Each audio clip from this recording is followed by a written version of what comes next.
Dictation 10 second बाद बोली जाएगी।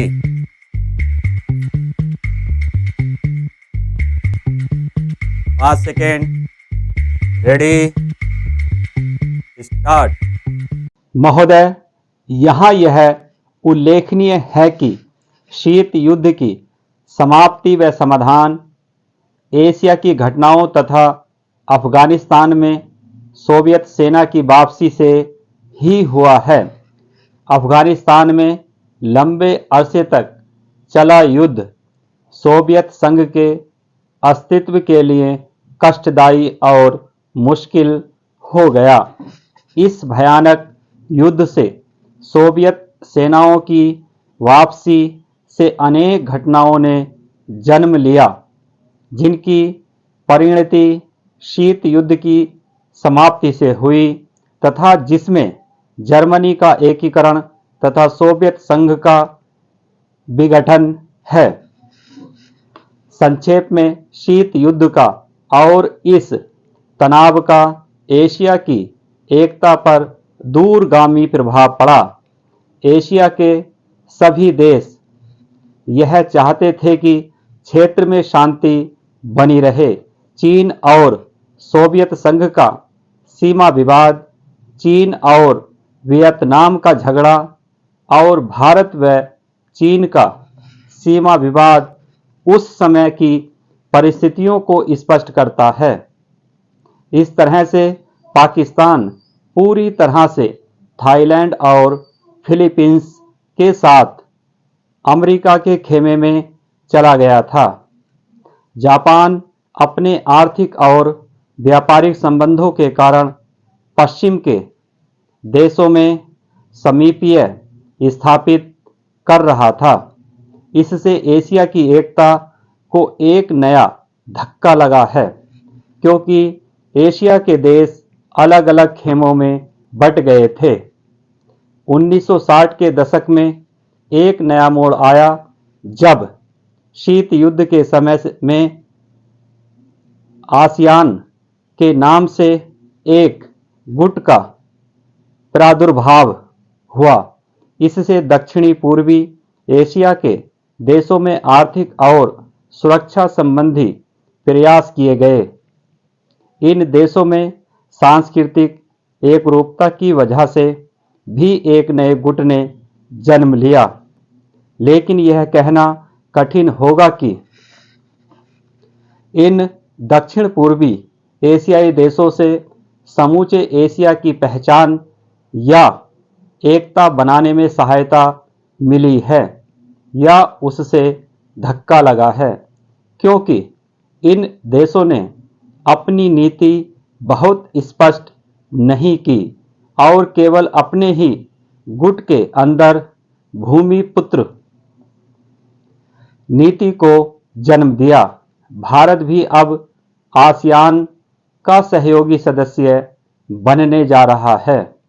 भारत की पहल से दक्षिण एशियाई सहयोग संगठन की स्थापना सन 1985 में की गई, जिसके फलस्वरूप पड़ोसी देशों के आपसी सहयोग के लिए नया वातावरण तैयार हुआ। यह प्रयास सने शने उपयोगी रूप लेता जा रहा है, जो एशिया की पहचान बनाने की ओर महत्वपूर्ण कदम है। व्यापार, निवेश, तकनीकी ज्ञान, संचार माध्यमों में बढ़ोतरी ने विश्व गांव के विचार को भी पैदा किया।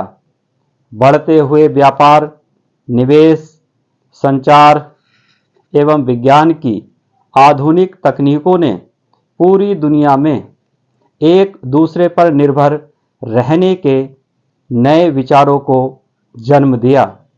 अंग्रेजी भाषा, हॉलीवुड, कंप्यूटर्स और उपभोक्ता संस्कृति ने पूरे विश्व को प्रभावित किया, जिससे देशों में फासले कम हुए, संस्कृति और सभ्यता भी प्रभावित हुई। हो सकता है कि इसके अच्छे परिणाम न हों।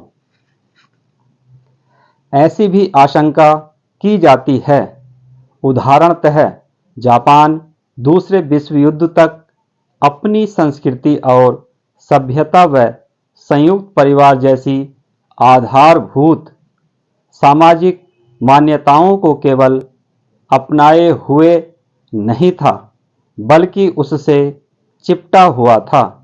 लेकिन जापान जैसे सभ्यता वाले देश भी यूरोप के प्रभाव से बच नहीं सके।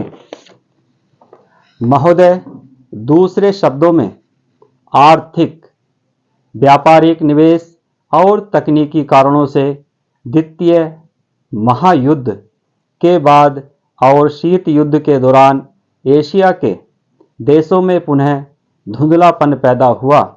लेकिन यह बात सही नहीं है कि एशिया की संस्कृति और सभ्यता को पश्चिम के प्रभाव और आधुनिकतम तरीकों ने नष्ट कर दिया।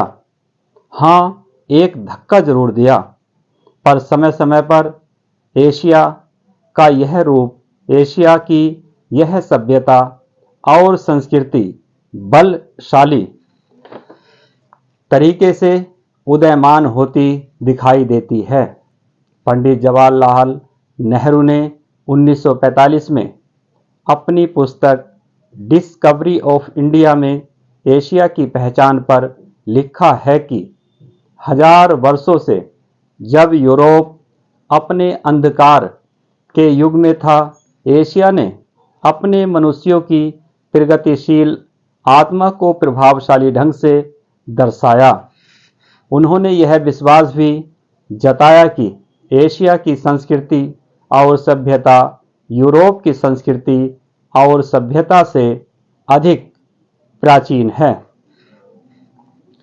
आज के दिनों में भी चीन के नेता अपने यहाँ आध्यात्मिक क्रांति की बात करते दिखाई देते हैं और अपने आर्थिक विकास को भी प्रतिबिंबित करते हैं। मलेशिया के प्रधानमंत्री भी बड़े गर्व के साथ मलेशिया के रास्ते की बात करते हैं और आधुनिकता और पारंपरिक संस्कृति के मिश्रण से मलेशिया का विकास करना चाहते हैं।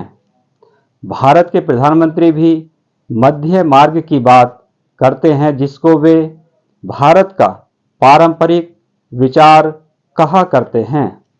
वियतनाम के यशस्वी नेता भी साम्यवादी विचारधारा को पारंपरिक सहिष्णुता के अनुसार ढालना चाहते थे। एशिया के इन सब नेताओं की समय समय पर की गई घोषणाओं का वर्तमान संदर्भों में पूरा अर्थ लिया जाना चाहिए, जो एशिया की पहचान को नए सिरे से बनाने में सहायक सिद्ध हो रहा है। यहाँ यह भी बताना उचित होगा कि हाल के वर्षों में एशियाई देश, विशेष रूप से पूर्वी एवं दक्षिणी पूर्वी एशिया के देश, एशिया के सुदृढ़ देशों के रूप में उभरे हैं और इन देशों के आर्थिक विकास की दर विश्व के किसी भी अन्य देश के आर्थिक विकास की दर से अधिक हैं तथा जिनके आने वाली शताब्दी में विश्व आर्थिक व्यवस्था के निर्माताओं के रूप में उभरने की आशा है। आर्थिक सफलता की इन कहानियों का श्रेय मुख्य रूप से अनुशासित कार्य, किफायत एवं बचत की ऊंची दरों जैसी एशियाई विशेषताओं की दरों को जाता है तथा इनसे देशों की जनता के जीवन स्तर में सुधार आया है और एशिया की पुनः खोज जैसा वातावरण बन रहा है। एशिया के देशों में अब आपसी भाईचारे की भावना उभर रही है और इससे ये देश परस्पर निर्भर हो रहे हैं तथा शीत युद्ध के प्रभाव से मुक्त होते जा रहे हैं। हमारी सरकार ने अपने एशियाई पड़ोसियों के साथ बेहतर संबंध बनाने में पहल करके इस बदलते रुख के प्रति सकारात्मक रवैया अपनाया है? इन सब प्रश्नों का जवाब आज उपलब्ध नहीं है, लेकिन शनै शनै इन प्रश्नों में ही इसके उत्तर मिलेंगे। एशिया अपने इन प्रश्नों के उत्तर में एक नए एशिया को जन्म देगा और अपनी एक नई पहचान बनाएगा। यूरोप और अमेरिका के आधुनिक औद्योगिक विकास में फर्क नजर आता है। स्टॉप।